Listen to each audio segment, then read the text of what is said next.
Jean-François Lisée. On va juste dire qu'on est d'accord. Thomas Mulcair. Je te donne 100% raison. La rencontre. C'est vraiment une gaffe majeure. Tu viens de changer de position. Ce qui est bon pour Pitou est bon pour Minou. La rencontre. Lisée. Mulcair. Lisée, tu as vu les résultats de Québec solidaire au partiel de Jean Talon, hein? Montre-moi ça. Oups! Voilà, c'est ça que ça a fait. Est-ce qu'on a le droit de faire des gags en chambre de l'Assemblée nationale? Là, c'est le scandale autour de... Martino, je te reconnais bien, hein? T'as pris un ballon orange, la couleur du NPD, la couleur du Québec solidaire, je te reconnais bien. Tu sais qu'on est en radio, alors donc je vais expliquer pour ceux qui voient pas la vidéo, parce que maintenant on est sur YouTube en vidéo, donc mais pour ceux qui écoutent la radio, Richard a pris un ballon, il l'a gonflé, il était orange, il l'a dégonflé. Voilà. Alors c'est ce que Sol Zanetti a fait hier en chambre. Et donc, le président de l'Assemblée était outré, plein de gens étaient outrés. Ils ont suspendu les travaux parce qu'il y avait une balloune. Bon, écoutez, moi, je suis extrêmement flexible. Je suis tolérant. Je suis indulgent. C'est tellement plate, la période de questions, que lorsqu'on fait quelque chose qui se démarque, bien évidemment, on va subir les conséquences de ce qu'on fait. Donc, on peut être traité de clown. Par exemple, Guy Nantel, hier, je trouvais ça très drôle, sur les réseaux sociaux, Guy écrit Sol m'avait traité de clown lorsque je m'étais présenté à la direction du PQ, qui est le clown maintenant. Surtout quand on s'appelle Sol, évidemment, pour ceux de ma génération, ça renvoie aussi à un clown. Mais je me souviens quand j'étais au PQ, et puis à un moment donné, pour exprimer leur désaccord avec un vote qui venait d'être pris, alors 4 députés de Québec solidaire s'étaient levés et avaient tourné le dos au reste de la Chambre, parce qu'ils étaient proches des rideaux.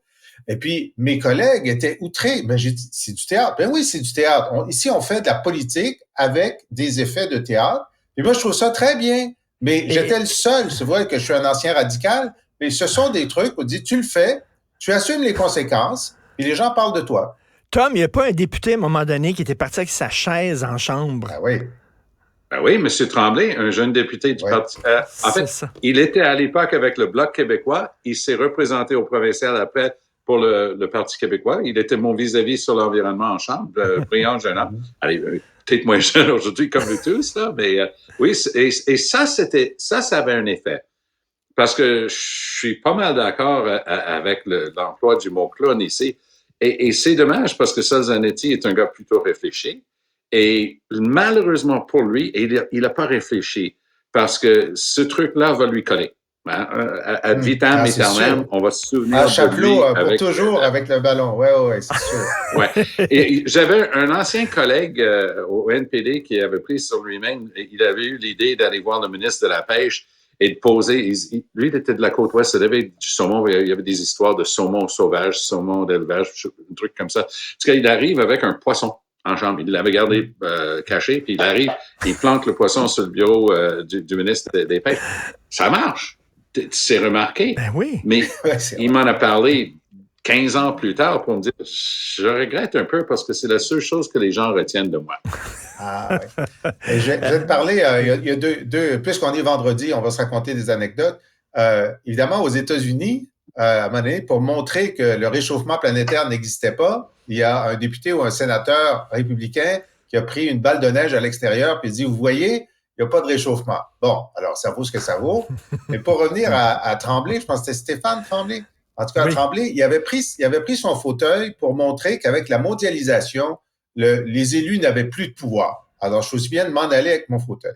Alors, moi, j'étais conseiller de Bouchard à ce moment-là. Gilles Duceppe appelle Bouchard, puis là, il n'avait pas dit ça à personne au Bloc. Et au Bloc, il y a beaucoup de discipline, hein. Ça fait que Gilles était très fâché qu'il ait fait ça, un stunt. C'était pas ça la ligne de la journée, c'était pas ça le message. Puis Lucien, qui était très conservateur aussi, l'ancien chef du Bloc, il dit, bon, est-ce qu'il faut faire une sanction? Est-ce qu'il faut lui enlever un de ses postes de critique? Je ne sais trop. Puis moi, je lui dis à Lucien, j'ai dit non, c'est très, très bon. Les gens vont aimer ça. Non, il faut être sévère, etc. Le lendemain, première page de tous les journaux, grande vague d'appui pour Stéphane, son geste, etc.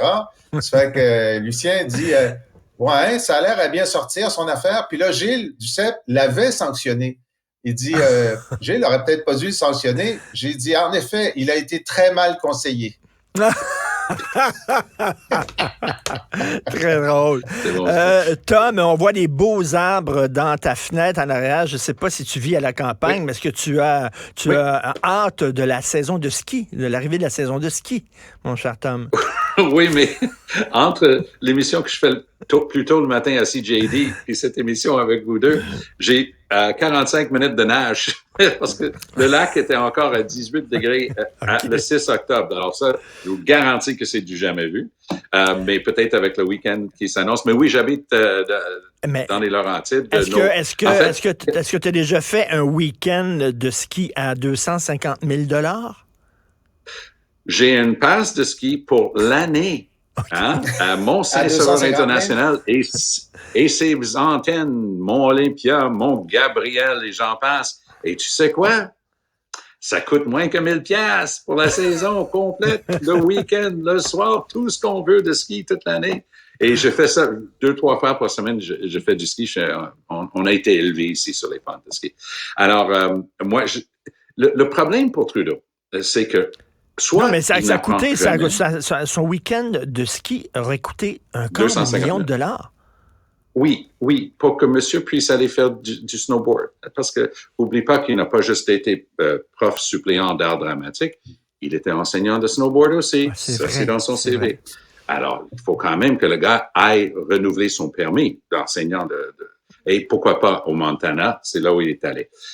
Le problème avec Trudeau, c'est que soit il n'apprend jamais, soit il s'en sacre. Parce que île de l'Agacan, puis les dépenses là-bas, ça lui a coûté une blâme sévère du commissaire à l'éthique à Ottawa. Cette fois-ci, le plus gros problème pour lui, c'est le monde autour de lui qui ont décidé on va faire nos fins finaux, on va pas donner le vrai chiffre, on va dire que c'était 25 000 $. Le problème, c'est que c'était 10 fois ça, et la vérité finit toujours par sortir dans ces trucs-là. Alors, lui, il porte ça, les gens volent à sa défense. Un premier ministre a quand même le droit à prendre des vacances comme tout le monde. Ouais. T'as jamais entendu parler de Tremblant ou de Whistler? Tu avais vraiment besoin d'aller au Montana pour 250 000 $. Alors, c'est du grand Trudeau. Et ça va lui coller, lui aussi, à la peau. Je pense que lorsque le grand livre de Justin Trudeau va avoir été écrit, il va avoir un chapitre sur ce je m'en foutisme, cette attitude un peu régale qu'on ressent quand il fait des trucs comme ça. Jean-François. C'est sûr qu'il se déplace avec ses gardes du corps. Alors, ça coûte cher. Tu sais, moi, de toute façon, même dans les sommets, je me souviens à un sommet, moi, j'étais conseiller de Pauline Marois, on avait 6 chambres pour toute la délégation, y compris les gardes du corps. Harper avait un étage complet, puis ça suffisait pas. Tu sais. Bon, alors c'est sûr que quand le premier ministre du Canada se déplace, il se déplace avec beaucoup de monde, donc ça coûte cher. Mais sur la question du ski, alors donc, la question qui doit se poser, c'est est-ce que je devrais ou non faire une fin de semaine de ski compte tenu du coût exorbitant qui va finir par sortir dans le journal? C'est comme Michelle Obama, qui, dans la première année, ont décidé un soir d'aller au théâtre puis d'aller au restaurant, puis ils ont vu que ça bloquait tellement de rues puis que c'était tellement difficile qu'ils ont arrêté d'aller au théâtre à cause des gardes du corps. Puis c'est ça. Alors, je vais raconter une autre anecdote. On est vendredi. Alors, effectivement, Justin Trudeau est un moniteur de planche à neige. Moniteur. Alors, il y a une émission au Canada anglais que j'écoute toujours qui s'appelle This Week as 22 Minutes, qui est un genre d'infoman anglophone. Et Mark Critch, qui est un des principaux animateurs, décide d'avoir un cours de Justin Trudeau pour faire de la planche à neige. Alors, j'ai essayé, moi, avec mes enfants, quand j'avais 40 ans. Ça, il faut apprendre ça à 20 ans. Après 40 ans, ça sert à rien, OK? Si tu veux garder ton coccyx intact, n'essaie pas. Ça Critch n'arrêtait pas de tomber. Et il dit à Trudeau, mais qui te l'a enseigné, toi? Trudeau dit, mon père. Et Critch dit, Fidel Castro t'a enseigné à faire de la planche à neige? C'est incroyable que cette rumeur blague que Castro est le vrai père de Trudeau soit dit par un comique à la face de Trudeau, à la télé. Ils l'ont gardé. Trudeau l'a bien pris. Moi, franchement, je l'aurais mal pris parce que ça, je veux dire, ça normalise cette rumeur. Puis ça nous prend un test d'ADN. Tant qu'on n'a pas de test d'ADN, on ne sait pas. Ben, c'est ça, il va falloir déterrer le cadavre de Castro et lui faire un test d'ADN. Mais reste que 200... La CIA a plein d'ADN de Castro. Je suis sûr qu'on peut leur en emprunter une fiole. 250 000 pour un week-end de ski, c'est totalement hallucinant. Tom, le sort s'acharne sur le Parti libéral du Québec. Alors là, c'est un député qui est dans l'eau chaude.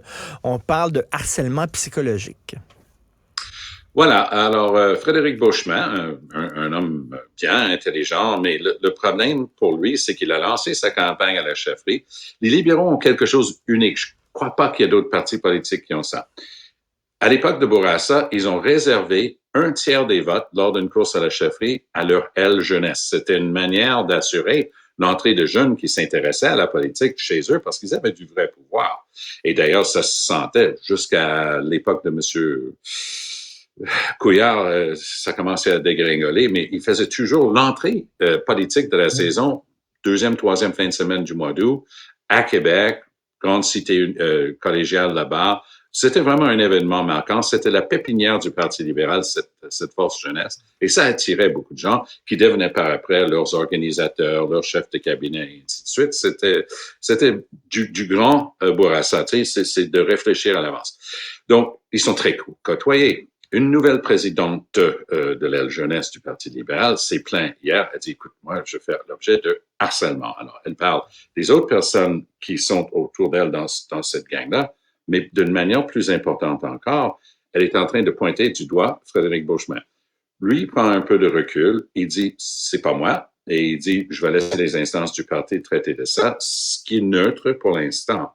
Mais le problème, c'est que j'ai eu l'occasion de parler avec M. Beauchemin, c'est partie de mon boulot de connaître les joueurs ça et là, mais c'est un gars intelligent, pas beaucoup d'expérience politique, et ça se sent, et il en a énormément à dire sur tous les sujets, mais il n'a pas encore su développer des lignes, ce qui est peut-être pas si mauvais en soi. Mais d'une manière générale, s'il a des gens autour de lui qui sont en train de jouer des bras, parce qu'il m'a dit, tu sais, j'ai énormément de présidents d'associations avec moi. Soit, j'ai aucune manière de le vérifier, je suis sûr qu'il me l'a dit, c'est vrai. Mais si les gens autour de lui sont en train de jouer des bras de fer avec des gens dans les instances de jeunesse pour forcer leur appui à Frédéric Beauchemin, c'est singulièrement mal avisé. Et dans mon expérience, c'est ce que je hume dans cette plainte-là. Alors, c'est mal parti. La gang continue de suivre le Parti libéral. Pas capable. C'était le seul député qui disait, peut-être moi. Oui. Est-ce que les grosses têtes, les GTD, les grosses têtes dirigeantes du parti vont trouver quelqu'un dans le miasme? Et la dernière fois, c'est pour stopper Dominique Anglade, ils ont trouvé le maire de Drummondville, et je ne sais pas ce qu'il fait depuis, mais il s'est désisté tout peu de temps après. C'est vrai. C'est tombé en pandémie. Jean-François.